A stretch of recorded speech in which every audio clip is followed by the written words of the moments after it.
कुंडली विठ्ठल श्री ज्ञानदेव तुकाराम श्री गणेशाय नमः श्री सदुत्या श्री प्रभु रामचंद्राय नमः पूर्वाध्यायी प्रेतपाख्यान सांगितल्यावरी मधुसूदन गरुडासी बोलिला वचन मने वाक्य माझे अवधारी।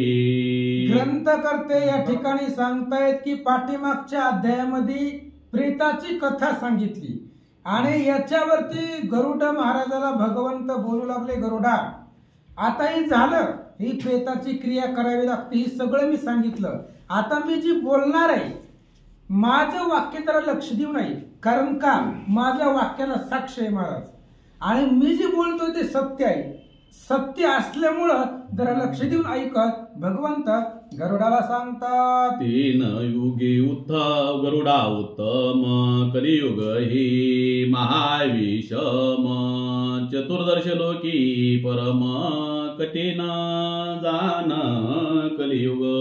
भगवान श्री विष्णू गरुडाला सांगतायत, गरुडा ह्या संपूर्ण पृथ्वीवरती 4 युग आहेत आणि 4 युग ज्यावेळेस 1000 वेळा जातील तेव्हा ब्रह्मदेवाचा 1 दिवस होतो, 4 युगे सहस्त्र वेळा जाय तो ब्रह्मयाचा 1 दिन होय। कशासाठी 1 दिवस होतो? पृथ्वीचा संहार करावा लागतो आणि त्याच्यासाठी ही जी काही 4 युग आहेत त्या 4 युगामधलं 3 युग अत्यंत पवित्र आहेत, द्वापारयुग, त्रेतायुग आणि सत्ययुग। सत्ययुगामध्ये ब्रह्मदेवाचा वास आहे, त्रेतायुगामध्ये भगवान श्रीरामचंद्र इथं, द्वापारयुगामध्ये भगवान श्रीकृष्ण इथं, आणि ही जी काही कलियुग आहे ती विषम आहे, अत्यंत दुर्धर आहे। आता याच कलियुगाची कथा तुम्हाला सांगणार आहे, ऐका म्हणतात। युगांत तामसी राक्षस झाले बहुत ब्राह्मणासी आपल्या अत्यंत रूपी धरित मत्स्यादी कमी। आणि भगवान श्री विष्णू सांगतायत, बाबा ह्या जगामध्ये जेवढे बी देव आहेत हे सगळे माझे अंश आहेत महाराज, कारण ब्रह्मा वरुण शक्रादी ईश हे माझे अंशानु अंश, हे तू नेनसी बाळ भाष्य जगी जगदीश श्रीराम। प्रत्येक युगामध्ये, प्रत्येक असणाऱ्या युगामध्ये पूर्वी द्वापारयुग झालं, त्रेतायुग झालं, सत्ययुग झालं, या प्रत्येक युगामध्ये तामसी राक्षस होते, तमोगुणाचे राक्षस झाले आणि ती लोक ब्राह्मणाला पीडा करत होते आणि गायीला त्रास देत होते, त्यामुळे त्यांचं वजन पृथ्वीला झालं होतं आणि पृथ्वी ब्रह्मदेवा वत्साचं रूप घेऊन ब्रह्मदेवापाशी गेली आणि ब्रह्मदेवाला घराणं सांगितलं, त्यावेळेस मी पृथ्वीच्या रक्षणासाठी, धर्म रक्षणासाठी अनेक अवतार धारण केली। भगवंत गरुडाला सांगतात, धर्म बाळवंता पार मी करीत तयाचा संवार मत्स्यादी काही घेतली 10 अवतार धर्मरक्षणार्थ वैनतय्या। आणि मग त्यावेळेस भगवंत सांगतात की अधर्म बळवंत आहे, अधर्म वाढला होता पृथ्वीवरती आणि धर्माचं संरक्षण करण्यासाठी अधर्माचा नाश करणं हे माझं आद्य कर्तव्य आहे। दैत्याची कुळे नाशी साधूचा मान गिवसी, याच्यासाठी मला यावं लागतं आणि मी आल्यानंतर ना ह्या धर्म रक्षणासाठी 10 अवतार गेले, माशाचा अवतार घेतला, कासवाचा घेतला, वराहाचा घेतला, पुन्हा वामन अवतार घेतला, परशुराम घेतला, राम घेतला, कृष्ण घेतला, अशा प्रकारची 10 अवतार माझे धर्म संरक्षणासाठी झाली। भगवंत गरुडाला सांगतात, गाय ब्राह्मणा साधू रक्षण मी केली आसुर मारून धर्मस्थापना ऐशी जाणा वारंवार करिता झालो। आणि माझं हे रोजचं काम आहे महाराज, काम म्हणण्यापेक्षा धंदाच आहे, होय। घेऊन या चक्र गदा हाची धंदा करीतो, कोणता? भक्त राखे पायापासी दुर्जनाशी संवारी, हे माझं काम आहे आणि मी अवतार घेतल्यानंतर गायीचं, ब्राह्मणाचं आणि साधू संतांचं संरक्षण केलं, अफाट अशा प्रकारचे दैत्य मारले गेली, धर्माचं संस्थापन केलं, वारंवार केलं, प्रत्येक युगामध्ये युगा प्रति रामा अवतारसी मेघश्यामा झाडा करिसी अधर्मा पुरुषोत्तमा श्रीपते। प्रत्येक युगामध्ये मीच अवतार घेतो महाराज, कधी ब्रह्मदेवानं अवतार घेतला नाही, प्रत्येक युगामध्ये मीच अवतार घेतोय, मीच धर्माचं संरक्षण करतोय. पण या कलियुगा माझारी अवतार धरी मी श्रीहरी किंचित मंसस सत्विक धरित्री अवतरोनिया करीते धर्मरक्षण. आणि भगवंतांनी सांगितलं गरुडा पाठीमाग 3 युग झाले, त्या 3 युगामध्ये मी प्रत्यक्षिक आलो, अवतार घेऊन पृथ्वीवरती आलो, कार्य केलं झालं. पण हे जे कलियुग आहे, ह्या कलियुगामध्ये मी अवतार घेणारच नाही, कारण एवढं दुर्धर कलियुग आहे. मग ही अधर्माचा नाश कलियुगामध्ये कसा होणार आहे, तर 15व्या अध्यायामध्ये सांगितलं ममैव वंशो जीवलोके जीवभूत सनातना मनसष्टानी इंद्रियाणी प्रकृती स्थानी करशती.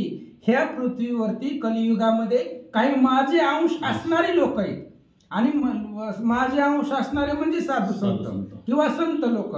देवते संत निमित्त त्या किंवा लोपले ज्ञान जगी हित नेनते कोणी अवतार पांडुरंग नाव ठेविले ज्ञानी. माझे अवतार आहे पृथ्वीवरती संताच्या रूपामध्ये, आणि तेच साधू संत ह्या कलियुगामधून तरुण जाण्याचा उद्धार सांगतील. अर्थात कलियुगामध्ये मी अवतार घेणार नाही, अजून भगवंताचा अवतार कलियुगामधला झालेला नाहीये. पांडुरंग जो आहे तो कृष्णच पुढे पांडुरंग झालाय, कृष्णाचं नाव पांडुरंग मध्ये रूपांतर केलंय. आता कृष्णाचा पांडुरंग कसा झाला, लय मोठे महाराज, कवा वेळ भेटल्यानंतर सांगतो. अतएव कली हा घोर जाण पापी करीते सर्व वर्ण धर्म न जाणीते तिळ प्रमाण काही उपाय न धन मिळविती. आणि मग ही कलियुगाची सुरुवात कुठून झाली महाराज, ज्यावेळेस द्वापारयुग संपत आलं, धर्मराजा गादीवरती बसला. धर्मराजा म्हणजे पांडवांमध्ये सर्वात श्रेष्ठ, 5 पांडवांमध्ये सर्वश्रेष्ठ धर्म होता. तो धर्मराजा गादीवरती बसला, आणि धर्म ज्यावेळेस जाणार होता, कारण धर्म संपला की अधर्म येत असतो.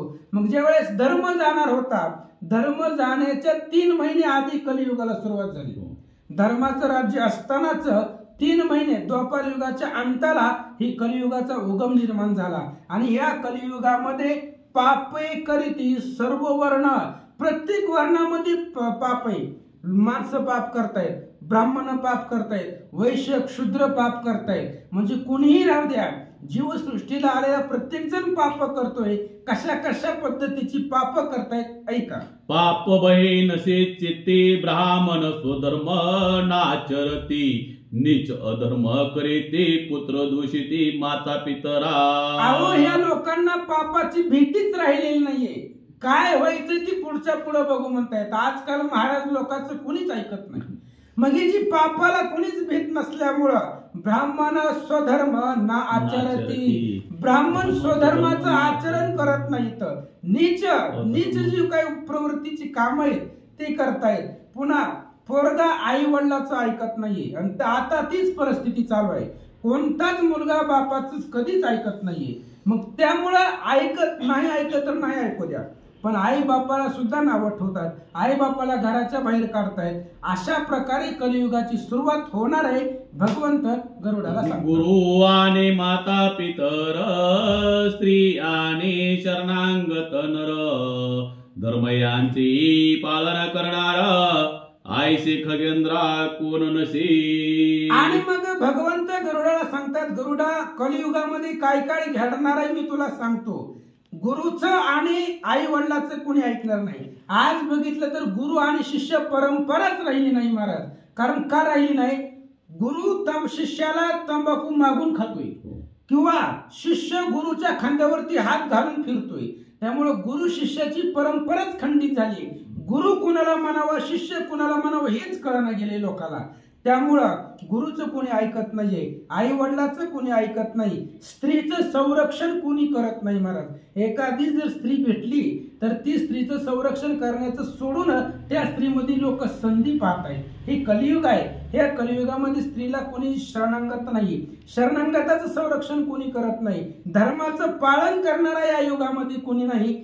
भगवंत गरुडाला सांगतात, कोणी अग्नी धारणा करोनी नित्य होमन केले ब्राह्मणे अग्निहोत्री होत दंभे करून या सात्विका लागून या निंदिती फार.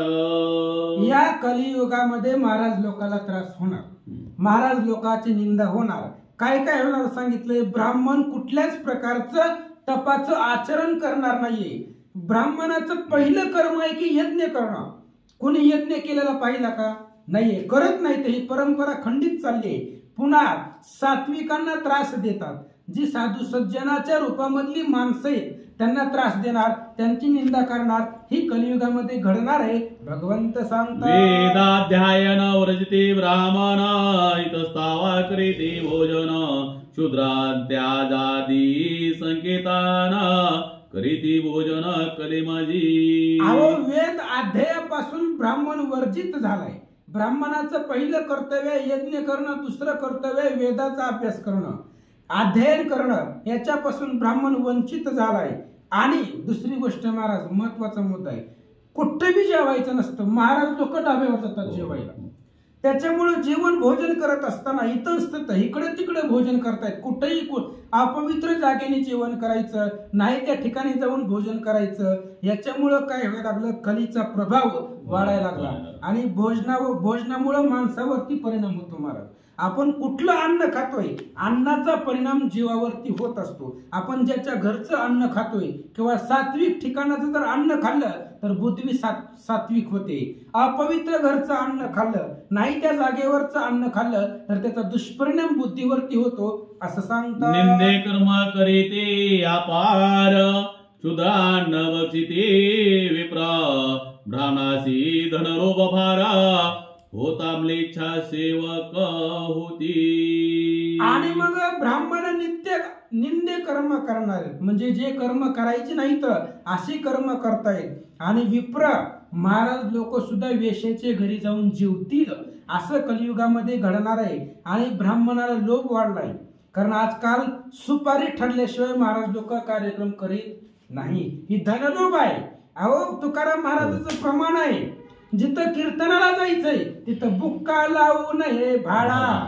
अहो, तिथला बुक्का सुद्धा लावायचा नसतो. जिथं आपण कीर्तन करणार आहे तिथं लोक जेवण करतायत, जेवण करून पाकिट घेत आहेत. बरं, ठरलेलं पाकिटामध्ये पैसे आहेत का नाही तिथं तर बघतायत, नसेल तर भांडणं करत बसतात. हे काय धनलोभ आहे. मग हे धनलोभ कलियुगामध्ये वाढला गेलेला आहे आणि नाही त्याची सेवा लोक करायला लागली. त्यामुळं कलीचा प्रभाव वाढत चाललाय. भगवंत सांगू लागले, प्रीतीने बोलते म्लेच्छा वाचा तद्वत आचार खगेशा म्लेच्छाची आगीती विषा लज्जा मानसा नशिजसी. आणि जे काय त्या ठिकाणी भाषा आहे, भाषा सुद्धा म्लेच्छ आहे. म्हणजे अंगळू मंगळू नंद भाषा, अशा पद्धतीचं लोक बोलतायत. आणि बोलण्यावरून सहज एकमेकाला फसवता येतं. आणि आचार सगळा संपलाय, माणसाचं वागणं संपलेलं आहे. वाईट प्रवृत्तीचं वागण्यामध्ये त्यांचं रूपांतर झालंय. त्याच्यामुळं लोक वागत असताना आपण काय वागतोय, कसं वागतोय याची थोडी सुद्धा लाज मनामध्ये धरत नाहीत, असं भगवंत सांगतात. कोणाचा त्यासी नाही धाक काही न्यून नसता देक पापे करीती अनेक आवडी धरोनी निर्धारी. आणि या लोकांना म्हणजे कलियुगामधल्या लोकांना कोणाचाच धाक नाही, कारण आजकालची लोक कोणालाच भेट नाहीत महाराज. पण मी म्हणतो कोणाला नका भिऊ, पण पापाला आणि कर्माला भ्या, कारण कर्म कधीच माफ करत नाही महाराज. ब्रह्मदेवाचा जरी हात डोक्यावरती असेल तरी सुद्धा कर्मापासून तू सुटतच नाही. कर्मे दशरथ मृत्यू पावला, कर्मे राम वनवासा गेला. अहो, कर्मानं भगवंताला वनवासाला जावं लागलं, सीता मातेला अशोक वनामध्ये राहावं लागलं, द्रौपदीचं वस्त्रहरण त्या ठिकाणी झालं गेलं. चराचराला ज्याचा धाक होता त्या रावणाची स्त्री मंदोदरी, त्याची विटंबना रावणाने केली. ही कशामुळे आहे? कर्म आहे. ही कर्म कुणाला चुकत नाही. त्याच्यामुळं कुणाला जरी नाही भिला तरी कर्माला आणि पापाला भ्यावंच लागतं. लोक घाबरत नाही, कुणाचा लोकांना धाक राहिला नाही, पाप लोक करत गेली, असं सांगतात. ब्रह्मसूत्र विधानान ब्रह्मचार्याश्रम नसीदान विहन होता स्वधर्माना बलतेची स्वधर्माने होई. आणि त्या ठिकाणी ब्रह्मसूत्राचं विधान हे विधान प्रतिपालन करत नाहीत. कुठलंही कार्य करताना शास्त्राचा आधार लोक घेत नाहीत. आपापल्या मनाचेच नियम चालू केलेत कलियुगामधल्या लोकांना. म्हणजे ही पोथी उघडतच नाहीत, ग्रंथ पाहतच नाहीत. आपल्याच मनाचे जे काही नियमावली आहेत ते नियमावली त्या ठिकाणी लावू लागले. त्यामुळं स्वर्धमान विवाह जर नाही झाला, शास्त्रानं सांगितलेल्या पद्धतीमध्ये जर विवाह झाला नाही. आता शास्त्रानं काय सांगितलंय महाराज 2च मिनिटांमध्ये सांगतो. सीता स्वयंवराची कथा आहे. सीतेच्या आणि रामाच्या लग्नामध्ये भगवान शंकर आणि महादेवाच्या पार्वत फोटोची पूजा करायची. जर नवऱ्यानं एकटीनं नवरदेवानं एकटीनं जर पूजा केली तर त्याच्या संसारामध्ये भांडणं कधीच होत नाही. नवरीनं जर महादेव पार्वतीची पूजा केली तर तिला वैधव्य कधी प्राप्त होत नाही.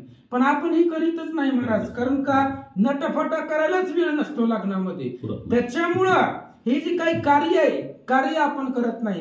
लग्न झाले की 6 महिन्याच्या आतमध्ये तिचा नवरा वारतोय. कशामुळे ती आपण शास्त्राचा आधार घेत नाही. त्याच्यामुळे ही सगळं विकृती वाढत चालले. भगवंत गरुडाला सांगता ब्राह्मण शिवा शूद्र न करीते ब्राह्मण शूद्रासी सेविते नीचा पर्या नम्र असते सेवा कर्म करीती शूद्राची. ब्राह्मणाची सेवा कुणीच करत नाही महाराज. महाराजाच्या पाया कुणीच पडत नाही. पण जी काही क्षुद्र आहेत ज्यांचा संगत करणं सुद्धा पाप आहे अशा लोकांना लोक आतमध्ये नेतात आणि त्यांची पूजा करत बसताय. म्हणजे ज्याची पूजा करायची त्यांना त्या ठिकाणी टाकून देत आहेत आणि जे अपवित्र आहेत अशा लोकांची पूजा करता येतं. अशा प्रकारची सेवा केल्यामुळं त्या ठिकाणी नरकाला जावं लागतं. आणि असं कलियुगामध्ये होणार आहे. भगवंत सांगतात माझी भक्तीची दंभ शूद्र करीती करी माझी अपार विठाळ माने त्या स्पर्शता विप्र महामूर्ख घोर पापी. अरे माझे भक्तीचं सुद्धा यांनी त्या ठिकाणी पसारा मांडलाय. कारण तुकाराम महाराजाचं प्रमाण आहे आपुला तो एक देव करुणी घ्यावा. आपलं कसं असतं महाराज. सोमवार आले की महादेव, मंगळवार आले की अंबाबाई, बुधवार आले की पांडुरंग, गुरुवार आले की दत्त. आपण रोज देव बदलतो. आपल्याला फक्त देवदेव माहित आहे पण देव माहित नाही. आपल्याला देवदेव करायचं माहित आहे पण नेमकं देव कोण हेच आपल्याला कळा नाही. तू कैसे आंधळे हे जन गेले विसरून खऱ्या देवाला लोक विसरून गेली. आंधळ्यासारखं लोक वागायला लागली. त्यामुळे माझी दांभिक भक्ती लोक करू लागली. त्यामुळे हे पापाचं परिवर्तन वाढू लागलं अशा प्रकारे. आणि एखाद्या महाराजाचा स्पर्श झाला तरी लोक त्याला विटाळ मानायला लागली. अशा प्रकारची मूर्ख पापी लोक या कलियुगामध्ये होणार आहेत असं भगवंत सांगतात. माझी प्रतिज्ञा वेद निंदक ते पामर न जाणते निष्कंडक चतुर्भुजाई शरीर देक भ्रमणा होणे अधिक मातनसी. अहो भगवंत सांगतायत ब्राह्मणच श्रेष्ठ आहेत. ब्राह्मणाचा अतिक्रम करायचा नाही म्हणून 8-7 अध्यायामध्ये शक्ती सांगितली. शक्ती रामायणामध्ये शक्ती सांगण्याचं कारणच आहे ब्राह्मणाचा अतिक्रम सर्वथा न करी रघुत्तम आदरिला लौकिक धर्म बंधू सर्वोत्तम उठवावया. अहो ब्राह्मणाचा अतिक्रम राम करत नाही. मग आम्ही कोण ब्राह्मणाचा अतिक्रम करायला. माझी प्रतिज्ञा आहे. माझी प्रतिज्ञा काय आहे. वेदाची जो निंदा करतोय, ब्राह्मणाला जो त्रास देतोय त्याला मारणे ही माझी प्रतिज्ञा आहे. आणि हे लोक ब्राह्मणाची निंदा करतायत. ब्राह्मणाचा स्पर्श झाला तरी विटाळ मानतायत. अशाचा संवार करावाच लागतो. भगवंत सांगू लागले मूर्खात्वा विद्वान ब्राह्मण माझी तनोदान जे जरी अनाचारे ब्राह्मण तरी पूजन योग्य त्यांची. अहो ब्राह्मण म्हणजे ब्राह्मण आहे. माळकरी दिसला की तो महाराजच. कारण गळ्यामध्ये पवित्र तुळशीची माळ आहे आणि माळेमुळे त्या माणसाला किंमत आहे. आणि ब्राह्मण मूर्ख असू किंवा वेद पंडित असू द्या, ब्राह्मणाचं शरीर हे माझं शरीर आहे. कारण ब्राह्मण मला श्रेष्ठ आहे. भृगु ऋषीची लाथ भगवंतानं सहन केली. लाथ महाराजाची लात भगवंतानं खाल्ली. त्यामुळे ब्राह्मण कसाही असू द्या, शरीर ब्राह्मणाचा आहे, तो माझाच अंश आहे, ते मला पूज्य आहेत असं भगवंत गरुडाला सांगतात. इतर वर्ण सर्व लक्षणी पूजा योगी नवी जनी दुर्बळ गाई भरल्या चिखलाने तरी पूजा जनी तिची कीजे. 4 वर्णामध्ये ब्राह्मण श्रेष्ठ सांगितला गेला आणि तो ब्राह्मण मला वंदनीय आहे. आता उदाहरण देऊन सांगितलं महाराज, आपल्या घरामध्ये गाय असते, गाय कधी त्या चिखलामध्ये लुळली, गाय घाण झाली म्हणून लोक गायीची पूजा करणं सोडून देतात का? नाही देत. तसं ब्राह्मण कसा जरी असला तरी देह ब्राह्मणाचा आहे म्हणून तो मला पूजनीय आहे असं भगवंत सांगू लागले. दर्बिनी भगीरथीता स्नान केली तरी पूजेसी पात्र न कोणी न करी तिचे पूजन तस्मत सर्वात उत्तम ब्राह्मण जिगी. उदाहरण दिलं महाराज, गायी चिखलामध्ये जरी लुळली तरी गायीची आपण पूजा करतो, पण एखादा गाढव जर भागीरथीमध्ये स्नान जरी केलं तरी गाढवाची पूजा कोणीच करत नाही. कारण किती जरी नद्या बदलल्या तरी गाढव पवित्र होतच नाहीये. पण गाय चिखलामध्ये जरी लोळली तरी आपण तिच्या पूजा करतो, पण एखादा गाढव भागीरथीमध्ये स्नान केलं तरी सुद्धा तो पूजेला पात्र होत नाही, कुणी ते गाढवाची पूजा करत नाही. तशा पद्धतीनं गायी एवढंच ब्राह्मण मला श्रेष्ठत्व आहे भगवंत गरुडाला सांगतात. या कलियुगा माजारी तीर्थे अनेक भूमीवरी तैसे ब्राह्मण निर्धारी देश ग्रामांतरी अनेक. या कलियुगामध्ये अनेक तीर्थ आहेत महाराज, पवित्र तीर्थ आहेत, पण जसे पद्धतीने तीर्थ आहेत तसे ब्राह्मण सुद्धा अनेक आहेत आणि ब्राह्मण मला वंदनीय आहेत असं सांगतात. या दोघांची निंदा जे दुष्ट करते तेशी की निराश पावती प्रया काळी या त्याची मुक्ती नाही निश्चिती गगेद्रा. आणि भगवंत गरुडाला सांगतात, हे बघा, ब्राह्मणाची आणि तीर्थाची निंदा करायची नाही, कारण प्रत्येक तीर्थाच्या ठिकाणी मी आहे, मी असल्यामुळे तीर्थाला किंमत आहे. पंढरपूरला जातानाही आलं जाऊ नका, पण जाणाऱ्याला नावं ठेवू नका. काय आहे त्या पंढरपुरामध्ये असं म्हणू नका. आणि असं जर म्हटलं तर अकल्पापर्यंत नरक भोगावं लागतंय, त्याच्यातून त्याला मुक्तीच होत नाही. बाकीच्या पापामधून मुक्ती होते, हजारो वर्ष फिरल्यावर मुक्ती होते, पण निंदा केलेल्या जे पाप आहे त्या पापामधून कधीच मुक्त होत नाहीये भगवंत सांगतात. स्त्रिया पतीशी न तोषते भ्रतार स्वस्त्रीसी या न सुखावती क्वचित दाम्पत्यात असेल प्रीती उपाधी योगी करुनिया. आणि त्यावेळेस या कलियुगामध्ये काय काय होणार आहे भगवंत सांगू लागले, कारण भगवंताला सगळंच माहित आहे महाराज, तो आधी करता या सृष्टीचा. त्याच्यामुळं भगवंतांनी सांगितलं, गरुडा, आपल्या ज्या पत्नी आहेत ती पत्नी पतीचं मन कधीच प्रसन्न करत नाही. आता पतिव्रतेची लक्षणं काय असतात ही सांगायची वेळ नाही, पण 2 मिनिटांमध्ये सांगतो. कारण अनेक सती आहेत महाराज, द्रौपदी सती आहे, सीता सती आहे, मंदोदरी सती आहे. मग ही पतिव्रता कशामुळे झाली? तुका म्हणे पतिव्रता तिची देवावरी सत्ता. 1 मिनिटात सांगतो महाराज, मला लय जणांनी प्रश्न विचारला. वालीची जी पत्नी आहे, वाली मारल्यानंतर ती पत्नी सुग्रीवाला देणार ही रामाला शोभतय का? मला लय फोन आले, महाराज कसं काय असं तुमच्या ग्रंथामध्ये असं कसं सांगितलं? पण त्याचा एक पुरावा आहे आणि ती पुरावा धरून मी उत्तर सांगितलं. हे बघा, पतिव्रतेमध्ये एवढी ताकद आहे, पतिव्रतेचं कुंकू पुसायची हिंमत देवामध्ये सुद्धा नाही. देवाला सुद्धा पतिव्रतेचं कुंकू पुसता येत नाहीये, म्हणून तारेला सुग्रीव त्या ठिकाणी पती दिला गेला, कारण वाली तर मारला गेलाय, मग हिला कोणतरी पती हवा म्हणून सुग्रीवाला पती केला, पण तिला विधवा ठेवलं, तिचं कुंकू पुसलं. ही भगवंतावरती सत्ता आहे महाराज, सुलोचनेनं महादेवाला कामाला लावलं. ही पतिव्रता आहे, ही पतिव्रतेची लक्षणं आहेत. आणि अशी पतिव्रता, बरं आता पतिव्रता नाही राहिल्या, नाही राहू द्या, पण कमीत कमी पत्नीचं पहिलं कर्तव्य आहे नवऱ्याचं मन प्रसन्न करायचं. ते सुद्धा स्त्रिया करणार नाहीत. आपला नवरा सुद्धा आपल्या पत्नीला कधी खुश ठेवणार नाही, प्रसन्न ठेवणार नाही. हे कलियुगामध्ये घडणार आहे असं सांगतात. कोणी कुणाचा नसे मित्र लोभ करणे असे सर्वत्र लोभधा दुराचार शुष्क वैर निर्द अपार पैभूती. या कलियुगामध्ये कोणीच कोणाचा मित्र नाहीये महाराज, कारण प्रत्येकाच्या मनामध्ये स्वार्थ आहे. प्रत्येक जण आपलंच कल्याण व्हायला बघतोय. सर्वासी विरोध करुणा मने व्हावे माझे कल्याण. सगळ्यालाच वाईट बघून आपलं कल्याण जर आपण भावना ठेवली तर ते होत नसतं. या जगतामध्ये कुणी कोणाचं नाहीये.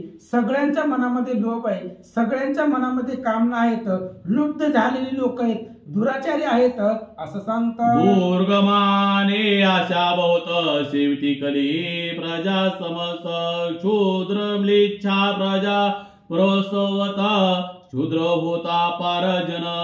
या कलियुगामध्ये दुर्भाग्य बहुत आहे. म्हणजे आशा तृष्णा वासना माणसाची वाढलेली आहे. माणसाला किती जरी दिलं तरी त्याचं समाधान होत नाहीये आणि ही कलियुगामध्ये वाढत जाणार आहे. याचा प्रभाव कलीवरती पडणार आहे असं सांगतात. शूद्र दृष्टी भागी क्षुद्र भोजन करीते अपार द्रविहीन काम फार स्त्रिया पार जारिनिसी होती. आणि त्या असणाऱ्या क्षुद्र जे आहेत, दृष्टी क्षुद्र असल्यामुळं भाग्य सुद्धा त्यांचं कमी होतं. कारण जैसी ज्याची अंतर्वृत्ती तैसेची ते जगाते देखती. जसं ज्याचं डोळा असतील किंवा अंतकरण असेल तसं तो जगाला पाहत असतो. महाराज कलियुगामध्ये 3-3, 4-4 टाइम लोक जेवतील. जेवू द्या, त्यांचं पोट आहे. आपण जेवायला नाही म्हणायचं नाही, जेवण करू द्या.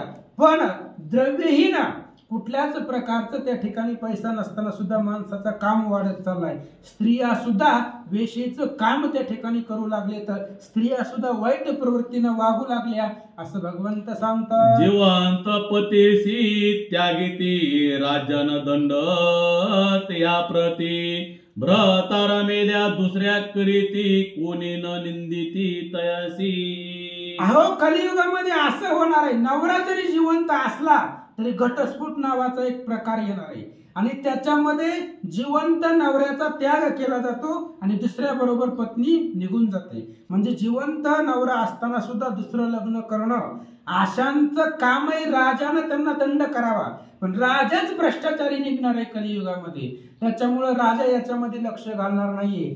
जर नवरा मेल्यानंतर लगेचच त्या नवऱ्याचं 13वं होईपर्यंत दुसरा नवरा घरामध्ये आणताय आणि आशांना कुणीच निंदत नाहीये, आशाला कुणीच निंदा करत नाहीये असं सांगतात. उत्तम कुळीचे बहुत चोर धर्म पाखंड दुषानार प्रजा भक्षक नरेंद्र शिक्षुद्र दपर द्विज होती. उत्तम कुळीचे बहुत चोर, माळकरी सुद्धा चोऱ्या करणारे त्याचा क्लिअर अर्थ आहे महाराज. कारण उत्तम कुळामध्ये वागून, उत्तम कुळामध्ये जन्माला येऊन सुद्धा चोरी करणं हे लोकांचा आचार होऊन जाईल. धर्माचं पाखंडन करतील, दुराचारानं लोक वागणार आहेत. प्रजेचं भक्षक राजा करील.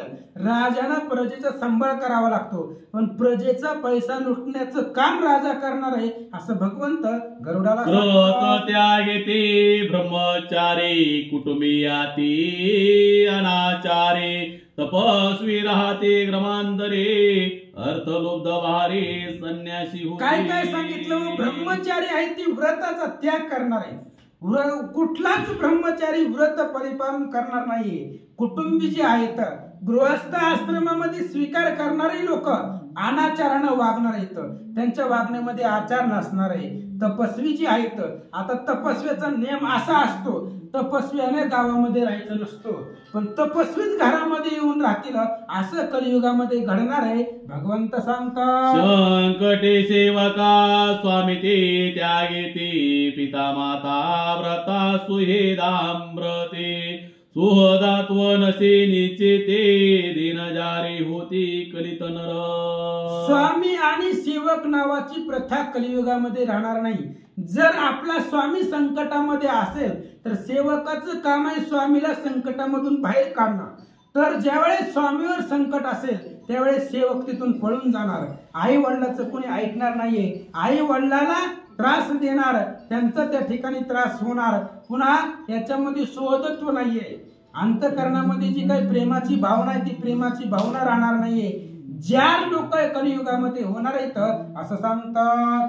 शूद्र धर्माचरते तपोविषयी पोट भरते संस्थान करून या धर्म सांगते निचक्रते ब्राह्मणाशी. शूद्र धर्माचे आचरण करणार आहेत. म्हणजे धर्माचं आचरण कोणी करावं लागतं? महाराज लोकांनी करावं लागतं. पण ज्याचा अधिकार नाही ती लोक धर्मानं वागणार आहेत. पुढे सांगितलं तपोवेशे पोट भरती, एखाद्याचं भविष्य सांगून पोट भरायचं नाही, ती त्याच्या पाठीमागाला त्याचं कृत्य लावायचं. म्हणजे एखाद्याचं ही जी काय अंधश्रद्धा आहे महाराज, केवळ अंधश्रद्धा आहे भविष्य सांगणं. अहो भविष्य फक्त भगवंतालाच कळतं, बाकी कुणालाच कळत नाही. हे जे हात दाखवून पैसा घेणारे लोक आहेत ती तपाच्या बळावरती कलियुगामध्ये पोट भरणार आहेत आणि अधर्माचा प्रभाव वाढणार आहे. ब्राह्मण नीच कर्म करतील असं सांगतात. ब्रह्मज्ञानाच्या गोष्टी सांगूनी बुडविती स्त्रिया भोळे प्राणी, माझे शिवाची भक्ती दाखवूने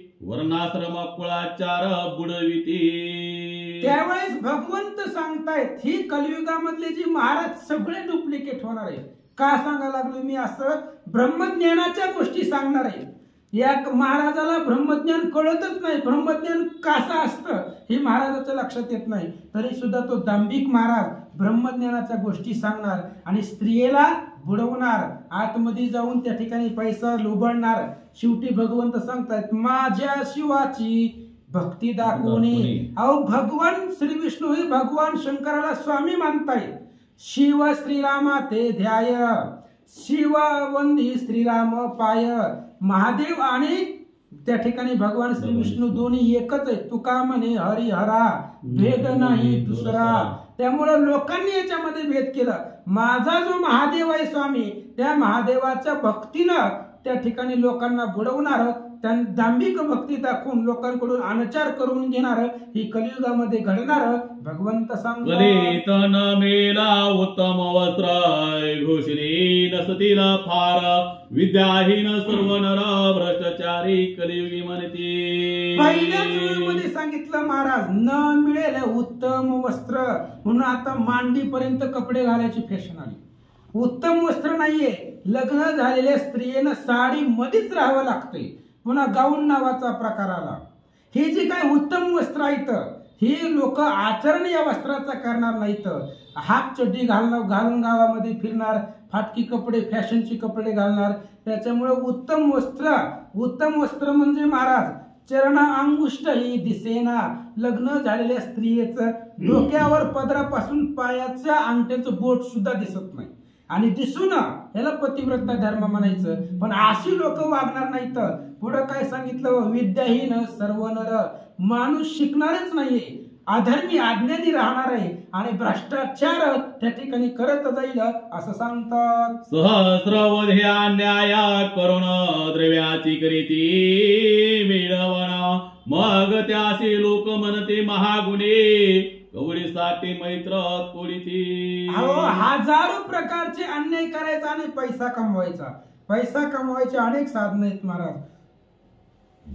पण अनेक प्रकारे त्या ठिकाणी अन्याय करून पैसे कमवतो आणि त्यालाच लोक मोठा महाराज समजतायत. कोणाकडे ज्याच्याकडे लय पैसा आहे तो लय मोठा महाराज आहे. पण त्यानं पैसे कसं कमवलं त्याच्या पाठीमागचं बॅकग्राऊंड लोक पाहत नाहीत. आणि एखाद्या कवडीसाठी म्हणजे थोड्याफार धनासाठी मित्र मैत्रिणीचे संबंध तोडतील, मित्रामध्ये प्रेम राहणार नाहीये अशा प्रकारे सांगतात.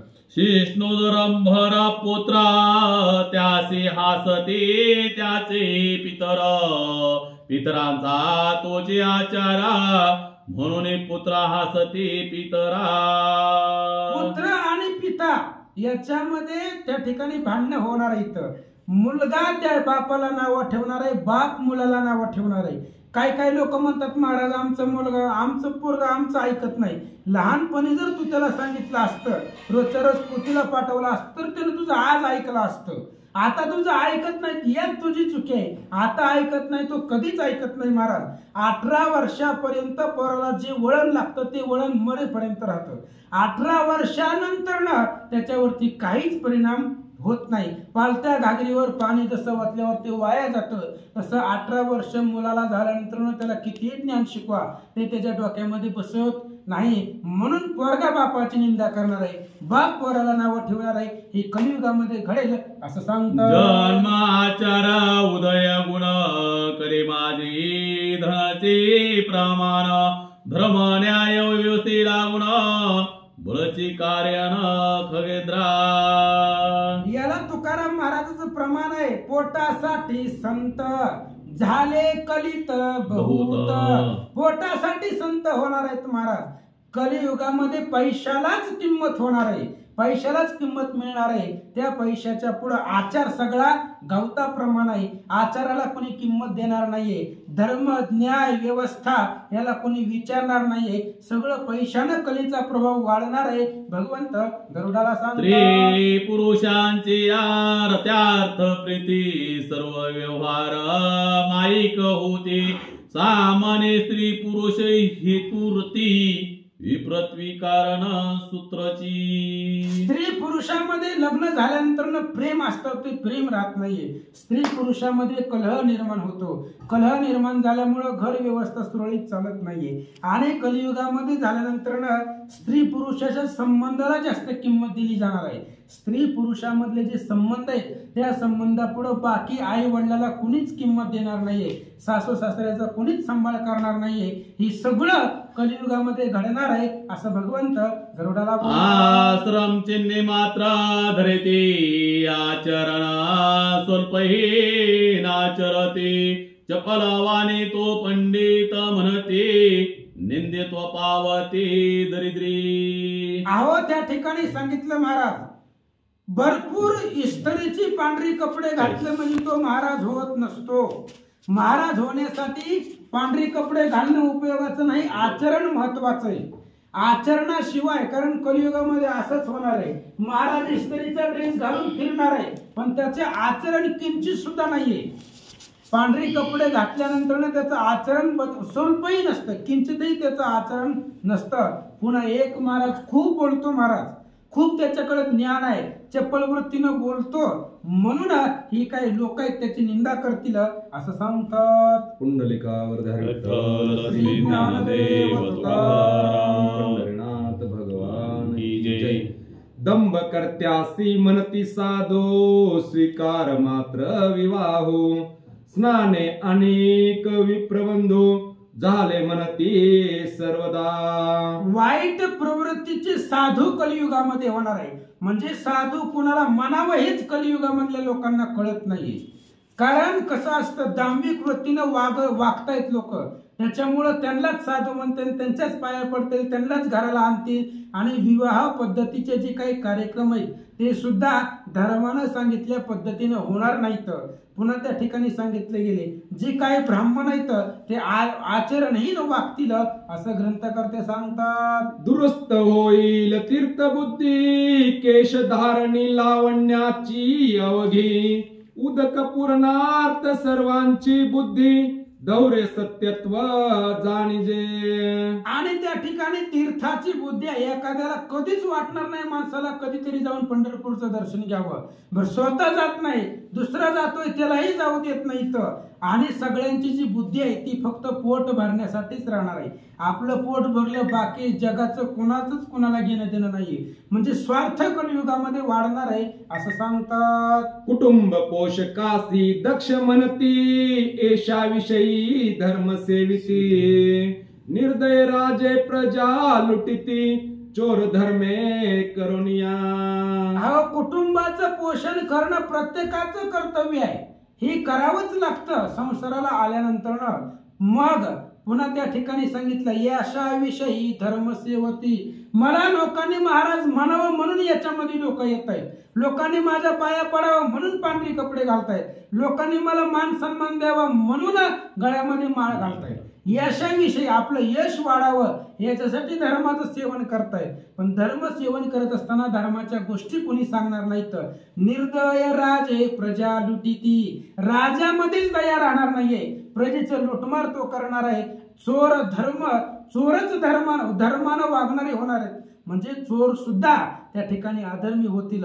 धर्मच कोणाला लक्षात येणार नाहीये असं सांगतात. निर्धन स्त्री विरहित प्राणी होतील अपरिमित. वायू उष्ण पर्जन्य शीत निर्वाण समर्थ यांचे नसे. अहो जगामध्ये त्या ठिकाणी असणारा माणूस जो आहे, माणूस खूप बलवान आहे, माणसाकडे संपत्ती आहे, पण माणसाची संपत्ती हरवण्याची ताकद स्त्रीमध्ये आहे. स्त्री माणसाला सामर्थ्याचं दरिद्री बनवू शकते. आणि एवढं त्या ठिकाणी स्त्रीचे आहारी लोक जातील त्यामुळं वायू पर्जन्य, अहो पावसाळ्यामध्ये पाऊस पडत नाहीये. का असं होतंय? कारण लोक स्वधर्मानं वागत नाही म्हणून त्यांना निसर्ग साथ देत नाहीये. निसर्गाची हानी होत जाणार आहे असं भगवंत सांगू लागले. क्षुधा तृषा व्याधी अपार संताप चिंता हो रात्र यास्तव सर्व 20-30 वर्ष नर वाचल्या फार आयुष्य त्यांचे. भगवंताने सांगितलं गरुडा कलियुगामधली लोक अल्प आयुष्य होणार आहे. कारण त्यांना भरपूर आयुष्य नाहीये. 10, 20, 50 वर्षापर्यंत आयुष्य लय झालं कलियुगातल्या लोकांना. कारण का लय झालं? त्यांची क्षुधा वाढलेली आहे, त्यांची वासना वाढली, त्यांचा लोभ वाढलाय, त्यांचा काम वाढलाय. त्याच्यामुळे यांचं आयुष्य कमी झालंय. ह्यांचं सगळं वाढत गेलं पण त्यांचं आयुष्य कमी झालंय. त्यामुळं 20-22 वर्षाचा पोरगा सुद्धा अटॅकानं मरतोय. पोराला बाप खंडा देतोय. हे कशामुळे चाललंय?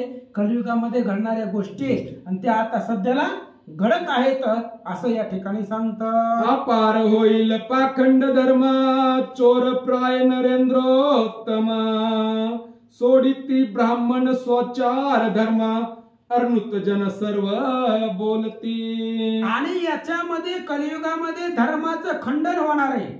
धर्मानं कुणीच वागणार नाहीये. अहो राजा सुद्धा चोरासारखं वागणार आहे. राजा सुद्धा प्रजेचं लुटन करणार आहे. आणि ब्राह्मण सुद्धा आपला आचार धर्म सोडून देतील. आणि ह्या कलियुगामध्ये सगळ्यात मोठं पाप लोक करतील तर ते खोटं बोलण्याचं. कारण खरं कुणीच बोलणार नाहीये. खरं कुणीच बोलत नाही. सगळे लोक खोटं बोलतील असं सांगतात. शूद्र प्राय सर्व वर्ण होतील शेळी समान गायी सकळ ग्रह प्राय आश्रम दिसतील चोर होतील सुयजन.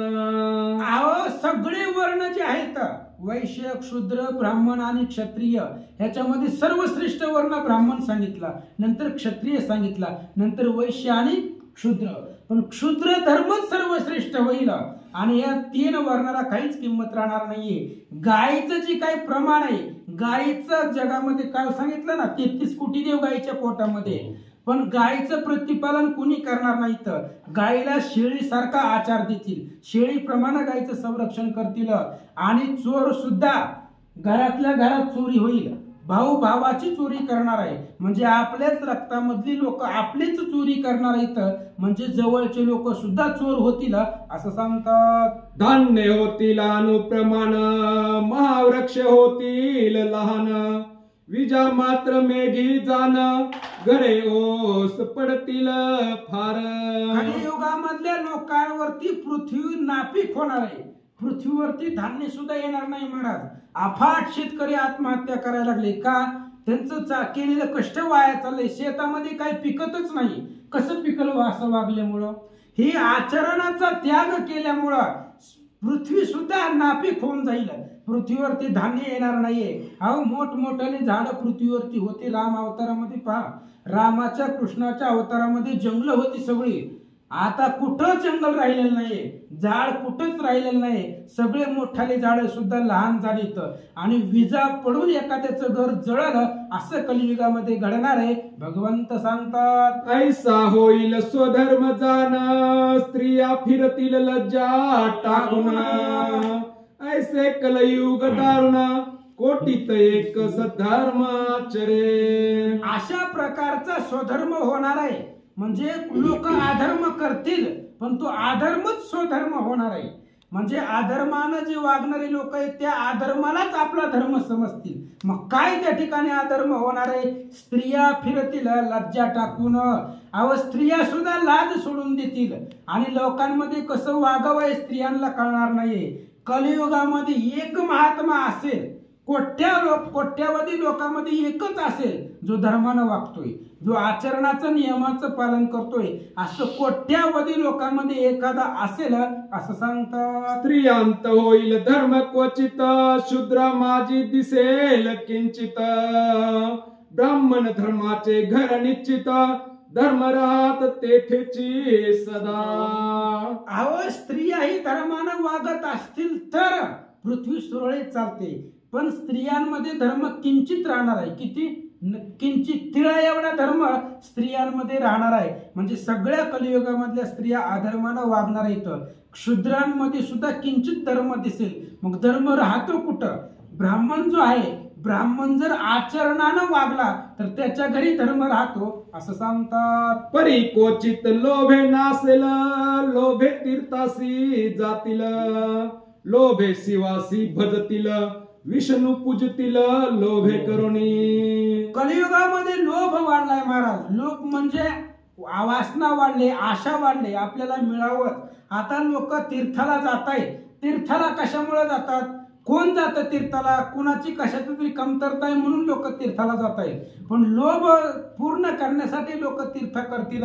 पुन्हा सांगितलं गेलं, महादेवाचं भजन करतील, विष्णूचं भजन करतील, पण ती भक्ती म्हणून नाही. मग आपल्या अंतःकरणामधला काम पुरवण्यासाठी ही दांभिक भक्ती लोक कलियुगामध्ये करणार असं सांगतात. लोभे दुर्गा पूजन करती, लोभे करुणी गायसी जाती, लोभे अग्नि हवन करती, लोभे पडविती शिष्य वर्ग.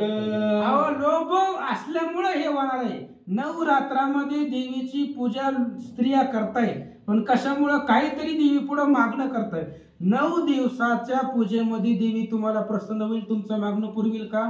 बरं, 9 दिवस संपले, पुढच्या 9 दिवसापर्यंत लोक त्या देवीचं तोंड बी पाहत नाहीत. मग 9 दिवसाच्या भक्तीनं असं देवी तुमच्यावरती काय प्रसन्न होणार आहे? म्हणून लोभ, माणसाच्या लोभामुळं देवीची पूजा करतील. मनामध्ये लोभ असल्यामुळं काशीला जातील, पंढरपूरला जातील, तीर्थयात्रा करत फिरतील आणि यज्ञ करतील. कशाच्या तरी जगण्यामध्ये काहीतरी कमी आहे, संतती नाही, पैसा नाही, सारखंच त्या संसारामध्ये अपयश येत आहे, म्हणून लोक किंचित यज्ञ करतील असं सांगतात. ए जन करती लोभे करुणी, ऐसा घोर कली वर्तता जनी, क्वचित दयाळू स्वधर्माचरणी, वैन्यते या होती मम इच्छे. भगवंत सांगतायत गरुडा, लोकांचा लोभ कलियुगामध्ये वाढणार आहे आणि किंचितच लोक ह्या पृथ्वीवरती राहतील जे स्वधर्मानं वागणार आहे. पण ते किंचित राहतील, ते माझ्या इच्छेनं राहतील. आता जर आपण मुळापासून विचार करायला लागलो तर भगवंताचीच इच्छानं जग चालतंय. कारण वृक्षाची ही पानं, हालेजाची सत्ता, राहिली अहंता मग कोठे. कारण शरीर ही माणूस भगवंत चालवतोय. अहो, भगवंताची इच्छा आहे म्हणून जग चालतंय. आपण आपल्या इच्छेनं झोपतो, पण उठवायचं का नाही भगवंताच्या मनामध्ये. रात्री आपण झोपतो, पण त्यानं जर नाहीच उठवलं तर सकाळी उठवायला 4 लोक लागतील. म्हणून त्या ठिकाणी सांगितलं गेलं, माझ्या इच्छेनं ही किंचित लोक स्वधर्माचं आचरण करतील असं सांगतात. शास्त्र विद्या पठन करावी ब्राह्मणे, माझे नाम स्मरण करणे, स्वधर्माचार अनन्य वर्णे, स्वर्ण वर्णावे सर्वदा. अहो, ब्राह्मणाचं काम आहे शास्त्र विद्या पठन करायचं. कोणाचं काम आहे? ब्राह्मणाचं काम आहे. शस्त्र पडणं ही ब्राह्मणाचं कृत्य आहे. पुन्हा माझं स्मरण करायचं. माझं स्मरण करा असं प्रत्येक ग्रंथामध्ये सांगितलंय. कारण भगवंताशिवाय जगामध्ये सत्य काहीच नाही. तुका म्हणे तुझं सोडविना कोणी, एका चक्र पाणी वाचवनिया. अहो, आपण जर नरकामध्ये गुंतलो ना तर आपल्याला आईबाप वाचवत नाही, ते भाऊ बंधकी वाचवत नाही, बायको वाचवत नाही. कोण वाचवणार आहे? भगवंताचं नाव वाचवणार आहे. म्हणून माझे स्मरण जया अहर्निशी, मी अखंड तयापाशी, मजन विसरावे मानसी, मी तुम्हापाशी सर्वदा. अहो, माझं भजन करावं. माझं भजन करणाऱ्यावरती संकटच येत नाही, नाहीच येत नाही. पृथ्वी बुडावया हडबडे, आकाश तुटून या पडे, तरी नाम स्मर्त्याकडे, भय बा पुढे रिगेना. म्हणून तुम्ही आम्ही मिळून आता, सावधान एकाग्रता, भावे स्मरता श्री रघुनाथा, भय सर्वथा आम्हा नाही. अहो, भगवंताच्या भजनामध्ये एवढं सामर्थ्य आहे, तिळ मात्र सुद्धा तिथं भय येत नाही. म्हणून स्वधर्मानं वागणं प्रत्येक वर्णाचं कर्तव्य आहे. भगवंत गरुडाला सांगतात, काही न करिता नरक प्राप्त, यास्तव स्वल्प तरी धर्मकृत्य, करावे तेने स्वर्गी सुख होत, तस्मात कलियुगात धर्म करावा. अहो, कलियुगामध्ये असं होणार आहे. कलियुगामध्ये सहज पाप होणार आहे. पुण्य करावं लागतंय, पण पाप माणसाच्या हातून चालता चालता होणार आहे. आणि कलियुगामध्ये काही न करता कलियुगातली माणसं नरकालाच जाणार आहे. कारण नियमाची निर्मितीच कलियुगातल्या माणसांसाठी झाली. कारण इथं धर्मानं लोक वागत नाही. त्याच्यामुळे सगळी कलियुगातली जी लोक आहेत काहीच न करता, कुठलंच पाप न करता तो नरकाला जातोय. का? ही संगतीचा प्रभाव आहे. पुन्हा सांगितलं गेलं, करावे त्याने स्वर्गी होत. स्वर्गामध्ये जर सुख पावायचं असेल तर कलियुगामध्ये धर्म करावा.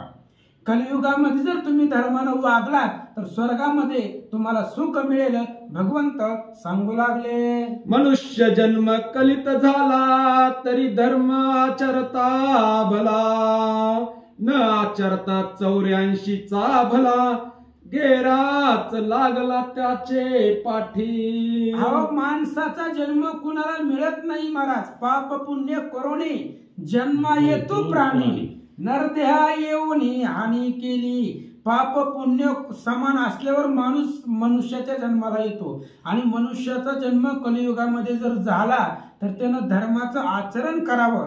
जर माणूस कलियुगामध्ये धर्माच्या आचरण वागला नाही तर त्याला 84 लक्ष योनी, मग किडा मुंगी सर्प पशु पक्षी सगळ्या योनीमध्ये त्याला फिरावं लागतं. आणि 84 लक्ष योनीचा जो घेर आहे त्याच्या पाठीमागं लागतो. मग ह्या सगळ्या योनीमधून मुक्त होण्यासाठी भगवंताचं भजन करावं लागतं. आणि भगवंताचं भजनानं या ठिकाणी तरुण जाण्याचं साधन आहे असं सांगतात. ऐसे कली महात्मे संपूर्ण, गरुडासी कथी श्री भगवान, सुतमुखे समस्त ऋषीगण, करीती श्रवण बाबाजी म्हणे. अशा प्रकारे कलियुगाचं महात्म्य महाराज, कलियुगाचं महात्म्य प्रत्येक ग्रंथामध्ये आहे. भावार्थ रामायणामध्ये सांगितलंय, हरिविजयामध्ये सांगितलंय, पांडव प्रतापामध्ये सांगितलंय, जैमिनी आश्रमेत ग्रंथामध्ये सांगितलंय, नवनाथामध्ये सांगितलंय, शिवलीला अमृतामध्ये सांगितलंय, काशीखंडामध्ये सांगितलंय, ज्ञानेश्वरीमध्ये सांगितलंय.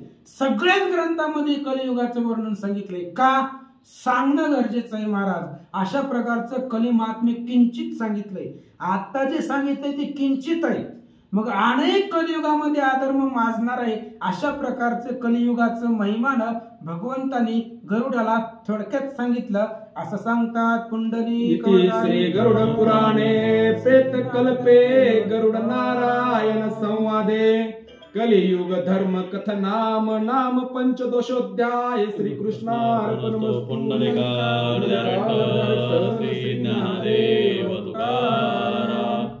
प्रभु श्री रामचंद्र भगवान की जय.